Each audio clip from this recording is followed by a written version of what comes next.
ಹೀಗೆ ನಾನು ಶುಕಿ ವೀಡಿಯೋಸ್ ನೋಡ್ತಾ ಇದ್ರಿ. ಅವಾಗ ವಫಲ್ಸ್ದು ವೀಡಿಯೋ ನೋಡಿದ್ಲು. ಅದಾದಮೇಲೆ ನಂಗೆ ಇದು ಮಾಡೇಬೇಕು ಮಮ್ಮ, ಪ್ಲೀಸ್ ಮಮ್ಮ ಅಂತ ಹೇಳಿದ್ರು.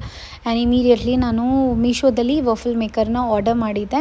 ತುಂಬ ಈಸಿ. ರಾಗಿ, ಗೋಧಿ, ಒಂದು ಚಿಟಿಕೆ ಬೇಕಿಂಗ್ ಪೌಡರ್ ಹಾಕಿ, ಅದಾದಮೇಲೆ ಕೋಕೋ ಪೌಡರ್ ಹಾಕಿ, ಈಗ ಜಾಗ್ರಿ ಹಾಕಬೇಕಾಗಿತ್ತು, ಮರ್ತುಬಿಟ್ಟಿದೆ. ಸ್ವೀಟ್ನೆಸ್ ಸ್ವಲ್ಪ ಕಡಿಮೆ ಇತ್ತು. ಅದಾದಮೇಲೆ ನಾವು ಇದನ್ನು ವೆನಿಲಾ ಎಸೆನ್ಸ್ ಹಾಕಿಬಿಟ್ಟು ಚೆನ್ನಾಗಿ ಮಿಕ್ಸ್ ಮಾಡಿಬಿಟ್ಟು ಹಾಕಿದ್ರೆ ತುಂಬ ಚೆನ್ನಾಗಿದೆ. ತುಂಬ ಅಂದರೆ ತುಂಬ ಚೆನ್ನಾಗಿದೆ. ಮಿಕ್ಸಿಂಗೋಸ್ಕರ ನಾನು ಹಾಲು ಹಾಕಿದ್ದೆ ಆ್ಯಂಡ್ ಮೇಲ್ಗಡೆ ಕ್ಯಾಶ್ಯೂಸ್ ಹಾಕೋಣ ಅಂತ ಮುರಿದಿಟ್ಟಿದ್ದೆ, ಮರ್ತುಬಿಟ್ಟಿದ್ದೆ.